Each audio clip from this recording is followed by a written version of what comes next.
today we're going to focus on how to find the equity, kind of an important part of the process. We have to find the cash from investors, or maybe you have it yourself, but at some point, if you keep buying properties, you're probably going to have to get outside capital. It's pretty easy to run through your personal net worth once you are on your second, third, and fourth park. And I know a thing or two about this topic. I've raised over $100 million for mobile home park investments. So let's dive into some of the details here and teach you how to raise equity capital for mobile home park investment. So as we talked about in the last video, debt's going to be anywhere from really 65-75% of the total capital required. That's pretty much the 80% range. That is the most common range, and so therefore you're looking at mostly 25 to 35% equity needed to go ahead and close that mobile home park. And so that's nice leverage that can boost your returns. But if we're doing multi-million-dollar parks, then that's a fair amount of capital, especially if you're doing a 10 million plus mobile home park. We're talking a few $1,000,000 in equity to close that deal. So here's what the capital stack might look like. In a typical deal, you have 65% to 75% in debt at the top of the capital stack, then your limited partner equity sleeve, oftentimes 20 to 35% of that, and GP equity. That means the amount of money that you're investing in the deal as the sponsor, as the general partner in this deal. And investors really like to see anywhere from 5 to 10% of your committed capital to the deal. That's your skin in the game. It helps investors feel good about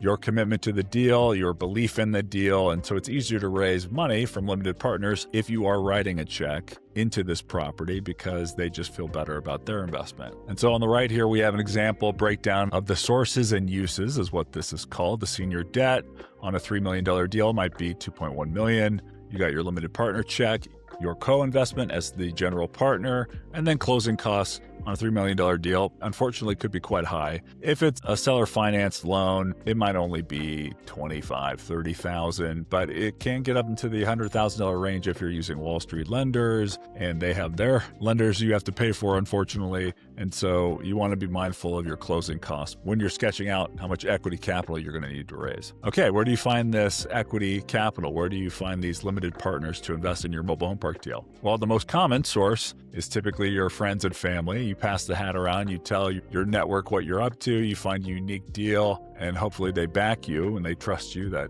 you've been successful in other endeavors in your life professionally, that maybe they feel like they have confidence to invest with you. And so this is the rich uncle category of fundraising. Or you can just bypass that altogether and start with high net worth individuals, LPs, limited partners that like to invest in real estate. There's a lot of them out there. There's plenty of people that either want to put half of their portfolio into private assets like real estate for the lower volatility, maybe for the tax benefits. And so that's a giant universe of limited partners. And there's just some that are not as comfortable with the stock market altogether, and they have very few liquid stock investments and just like to invest in hard assets. So there's plenty of people out there, plenty of accredited investors that are eligible, that can qualify for this type of investment. You just need to go out there and find them. And on the next slide, we'll cover a few topics on how to go about doing that.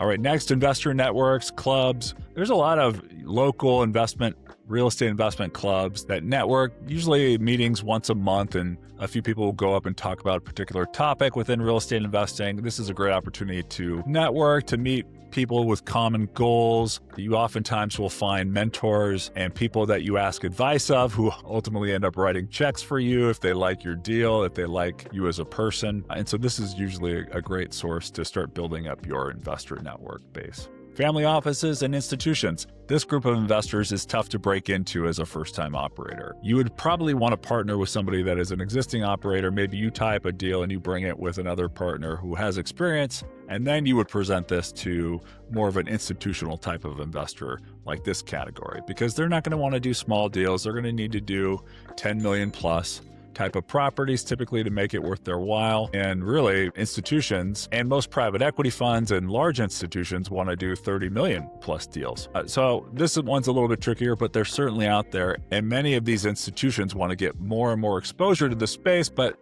they have a hard time finding quality deals and quality operators to put capital with. So keep this in mind, but once again, might be tough for your first deal. All right, and this fifth bucket here is allocators. These are investment groups, investment organizations that specialize in investing with operators. These technically are private equity firms as well, but sometimes they will go a bit lower in deal size in order to get more exposure to the space. Vintage Capital is my firm, and we are an allocator of the space, and we invest with mobile home park operators across the country in deals that we like. So don't be shy about sending us a particular deal you might have tied up. All right. How do you go about building this investor pipeline? How do you find these investors, these limited partners, these high net worth investors that can invest in your deal? Well, let's start with how do you not do it? If you're going to set yourself up to fail, you would be doing this ad hoc, just kind of randomly, right? If you want to succeed at this, if you want to build a pipeline of investors, you have to do it in a thoughtful manner. You have to make a process out of it. And typically that looks like sharing your information, sharing your skill set, your expertise, or if you're brand new, share your learnings in the space. Hey, I was out in this market. I toured 10 different parks. I talked to 5 different owners who happened to be on the property that day. And I was asking questions about whether they'd sell, ran into these issues, noticed these opportunities, just being completely transparent with a group of investors that might be interested in investing in this space. You are teaching them the intricacies of this space. They're learning with you. And so you're generating some positive momentum there because they know you're committed. They're seeing the work that you're putting in, and they're getting more comfortable with you as a person and how you might operate that particular investment. And so number one is educate. Just be an open book. Just share as much as you can with the people that have raised their hand to hear more about this topic. And that might start with your friends and family, asking them to share it with other people that they know invest in private assets, and then collecting emails and collecting contact information from people you meet at investment clubs. There's a couple of mobile home park networks online where people are sharing different learnings. You get involved in that, start posting in the forums, start becoming known as ideally somebody that's working on either a particular strategy within mobile home park investing, which might be infill, or you're a park-owned home expert, something that's a little bit niche-y within mobile home park investing, or you're focused on a specific region. Like, hey, I am only looking for mobile home parks in this particular market in this area of the country. And then you become known as Mark, the guy who's in Tennessee looking for a Tennessee mobile home park. I find it's just easier to get known for something and to gain some momentum when you become known for something that's very specific, as opposed to, yeah, I buy mobile home parks nationwide. I will invest in anything. And therefore people don't really know what to send you in terms of deal flow. They don't know that you actually know what you're doing in terms of all these markets. Whereas if you keep pounding the table on one specific market, it's easy for them to tell that you are an expert in that very narrow niche, and you've gone through all the nitty-gritty details on that particular niche or segment. All right, 2, cultivate. This is similar to educating, but you're actually priming the pump here. You are asking people, hey, this is what I'm up to, and I wanted to see if I could share a particular deal with you when it comes across my desk. I don't have one now, but I'd love to send you some information. Can I get your email? Can I get your phone number? You want to prime the market for ultimately when you're going to show them a deal, when you're going to ask for money, because it's very hard to go from, hi, my name's Brad, nice to meet you, give me $500,000, give me $250,000. That is a very hard sell. People need to know, like, and trust you before they invest with you, and that takes time. The limited partners want to see a couple of data points, right? They want to see how you underwrite deals, how you present them, how you source them. They want to get some exposure to you over time so they can connect the dots that ultimately equals, hey, this person's trustworthy and they just found a great deal, and I would love to participate in this investment with them. So 2 is really about laying the foundation to then go ask people for money when you're ready.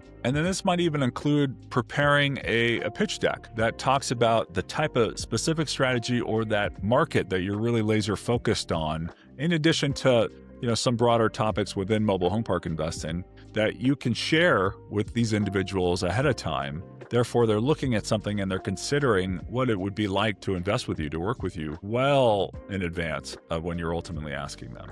So that is, once again, in the priming the pump category. We're moving on to 3, the actual presenting of the deal. So when you do get that deal tied up, I immediately would start preparing the materials. And this goes a little bit against my philosophy of not counting on the deal until everything's signed and everything's squared away. But especially on your first deal, you need as much time as possible to raise the capital and, of course, find the debt and everything else to close the deal and do your due diligence at the same time. You're triangulating a bunch of things at the exact same moment, so you need to give yourself ample time to pull this off. When it comes to presenting materials, you just want to make sure they're professional, they're very clear, they're to the point. You don't want to put a bunch of 9, 10 slides covering the thesis of the industry and then have one slide for the deal, right? It should be mostly about the deal. Put all the terms, all the important information up front.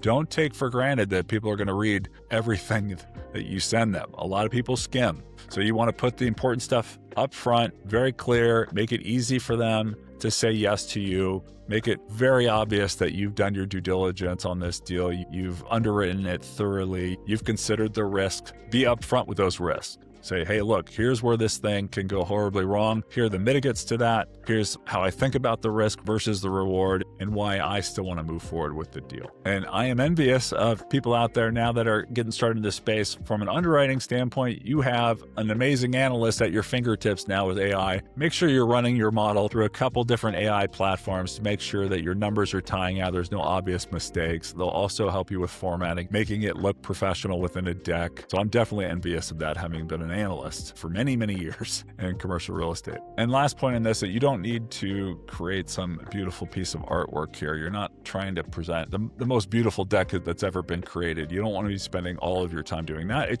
As long as it's professional, it's clear, and shares great info, you can raise capital from that deck. Okay, number 4, convert. This is the actual paperwork process. This is the legal documentation that people are going to need to review and sign in order for them to wire you money and for you to accept it compliantly. You don't want to be just passing your hat around for capital from people without documentation. You want to be very clear with the risks of this investment and have that all documented with a securities attorney to cover your tail in case something goes horribly wrong with the deal. Things happen. Weather events happen. All investments contain risk. So you want to prepare yourself and your investors of that possibility and to make sure that you're covered, because you're doing something unique, right? You are going out there, you're creating this investment out of thin air for these individuals, and that takes time, sweat equity, some of your capital. And so you can't just do that with a handshake. You need to do that in a compliant way so your life doesn't blow up in case that deal doesn't go too well. You don't want people suing you for an honest mistake or just the market falling apart or some just random event. It's rare, especially in this space. This space is known for being extremely resilient. However, things happen. So just make sure your ducks are in order, that you have all your paperwork and have all the investors sign the subscription documents and file that paper away just in case. Okay, what do you include in your deck? Well, you're going to have your track record if you have it. Ideally, you have it. But if it's your first deal, maybe it's your track record in another space. Maybe you were investing in apartments before that or single-family rentals. If you're brand new, then talk about your professional profile. Talk about your highlights from your career, that the skill sets that might transfer to this endeavor. Or partner with somebody that has a track record or has experience in the space, because that's obviously going to make things a lot easier to fundraise for. We talked about the pro forma. The underwriting needs to be in the actual deck ideally, or it's an executive summary with just the highlight numbers and you're sending the Excel file separately. People, when you're starting out, you're probably going to want to share as much information as possible. This can be in a data room. This can be in Dropbox. It just has to be easily accessible so your prospective investors can review it and know that you've covered your bases. Market analysis comps. This is only really applicable for larger deals in bigger markets. In smaller markets, there's just not going to be as many comps. Your business plan, if this is a big value add, maybe a heavy lift on infill, or you're redoing the infrastructure, or something unique about your business plan, you obviously want to lay out the details in the deck. Capital structure, obviously the details of how much money is going in for equity and debt, what the terms of the debt are. The distribution waterfall, that's how the profits are split up. Usually there's going to be some sort of preferred return that might be 7 to 9% that's going to the investors before you're participating in those profits above that hurdle rate. Okay, and then some other key metrics that you might want to include, of course, is the possible cash-on-cash returns. Might be in the 5 to 8% range over the first 5 years. You want to include that. That tends to be a very popular number with doctors, lawyers, other professionals that are looking for additional income sources in this asset class. But maybe it's a big turnaround deal and there's not going to be that much cash flow the first few years. Just be very explicit about that. Make sure you're setting expectations that, hey, no, this is a big value add deal. And so don't expect distributions either quarterly or monthly until much later in our hold period, because we have to reinvest into the property. IRR, pretty important metric. 13 to 20% is typically the range today. I think of this as like a core deal, core plus at the lower end, when maybe it's already 95, 100% full. Lot rents are pretty close to market. So you're not doing a giant value add plan, but you still have some room to improve the property operations. And then 20% is more of an opportunistic deal, maybe a heavier infill or park-owned home conversion, or maybe you're taking some risk on the market, which I would encourage you not to do for your first deal. But the higher end is obviously going to have more risk to it, unless you just come across a unicorn type of deal that you get for a very low purchase price relative to the market. Equity multiple, this is typically a function of the things we just talked about on the risk profile of the deal and your ultimate business strategy. And it's also a function of how much time you're likely to hold the deal. Obviously, you're going to hold it 10 years, you're going to want a higher multiple to pay that investor for keeping their capital illiquid for a longer amount of time. All right, quick note on compliance. There's two types of exemptions with the SEC in terms of this offering you need to be mindful of. Really, the only difference is whether or not you're advertising the offering or you are not. 506B is when you're just doing it with people you already know and have talked to. You know they're accredited. Yes, technically you can take up to 35, quote, sophisticated, non-accredited investors. Every securities lawyer that you'll talk to will advise you strongly not to do this, because then you have to disclose 2x the amount of risks that could happen with this deal. You're taking a lot more risk than having just accredited investors should something go wrong with the deal. But technically you can go non-accredited for this exemption. But you can't talk about it online. You can't have the deal on your website. You can't be posting about it on LinkedIn, your social accounts. You can't have a webinar with strangers. You just have to be very careful with who you're sharing this information to. Whereas the 506C, talk about it wherever you want. Be freely open with the terms, your projections, the pro forma, the deck. It's free game, fire away. But of course, the caveat to that is that you're going to have to verify that they are indeed an accredited investor. They're going to have to share some proof of that versus just checking a box and self-certifying that they are accredited, which is how the 506B version works. Okay, key takeaways. Start raising equity before you actually need it. That's probably the most important thing here. You don't want to count on that money showing up in a very condensed amount of time. After you sign the purchase contract, you're going to be focused on doing a lot of things to get that deal closed, and you don't want to have to be sweating whether or not the money's going to come in for the equity. You want to ideally have these people ready and almost anxious to invest with you, very excited to finally hear that, oh, yes, we got a deal now. I've been thinking about this for 6 months, about investing in this exact strategy with this operator, and now he's ready to go, and I'm ready to wire. So prime the pump. That's probably the most important takeaway of this entire video.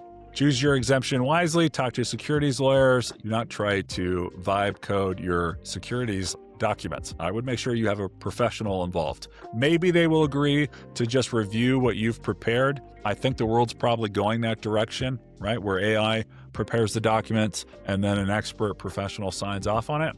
But I would definitely get somebody involved on your first deal just to protect yourself. On your first deal, do whatever you can to improve your odds of closing, because it's going to be very challenging to get people to give you money on a strategy that you've never done before, if that's the case here. So you want to increase the odds that they're going to move forward with you. And one way to do that, a big way, is to put more money into the deal than most operators do. The real estate sector is a bit odd in that some very wealthy people do not have a lot of liquid funds because all of it's tied up in other real estate projects. There are a lot of people that are rich on paper, but not rich in their bank account within the real estate industry. And so many sponsors do not write large co-investment checks, which is perfectly fine. The problem there is that if you're not contributing as the GP some capital to the deal, you're not signing personally on the debt, and you have zero experience in this space, that's 3 strikes, you're out. If you have experience, you have a track record in the space, you actually don't need to write a large check because people understand that you have a lot of other deals and you just do not have the liquidity to keep writing giant checks for each deal. But if it's your first time, what are people banking on? Well, it's a helpful sign for an LP to see that you're writing a large check into that deal alongside them. And so that's going to increase your odds that you're going to be able to raise that capital. 4, you want to lead with the story of the deal. You want to lead with the story on your thesis about that market or the strategy that you're implementing. People invest in stories, then they look at the data and the math to line up with the story that they like, that they want to invest in. It took me a long time to learn that lesson. I thought I could overwhelm people with data and logic because that's how my brain works. But really, most humans are not like that. Most humans want to hear the story. They want to feel how great of an investment it is first. Then they want to verify with the numbers, the math, the due diligence. It's not the opposite way. You're not going to get 95% of people excited about just a number on a screen, right? That comes later. And going just a bit deeper, I would get very specific with the story. I would talk about your relationship with the seller, how you've gone to a restaurant with him in his town 5 times to try to get a deal done, how you've been chasing this deal for a year, how you've walked every home in that park and already put down an inventory exactly what you're going to do to beautify the park and so you can get a refinance faster, right? You want to tell the story of the property, how it even came into existence, how the father built it, the son inherited it, tried to run it himself for a couple of years, but realizes that he'd rather do something else, right? You want to give all these details because that's what investors like. Once again, they don't want to just invest in a spreadsheet. They want to invest in a story plus math. Okay, 5, you want to treat this like a business. Fundraising is a business in addition to asset management and acquisitions in finding and running the property. These are separate parts of your business if you're trying to grow a portfolio of these. So you want to build a repeatable system where you're not having to just randomly get lucky with investors. You want a pipeline of them that you're talking to over time in order to get that first and then hopefully a couple more done after that. And this includes sharing updates with professional firms and allocators like us, like Vintage Capital. We're the same way as limited partners, as doctors and lawyers writing smaller checks. We want to see data points. We want to get to know operators over time. So share your updates with us as well and perhaps other allocators that you might be able to find and come across. Because just like that limited partner you met at a club at a real estate investment event, we're highly unlikely to get an email randomly from you and just wire the funds. It's not going to happen. We also have to get to know the operator over time. Okay, so that was how to raise capital, how to raise equity for a mobile home park investment. All right, hopefully that was useful. There's more resources down below, including a way to reach out to our team at Vintage Capital. All right, thanks for watching.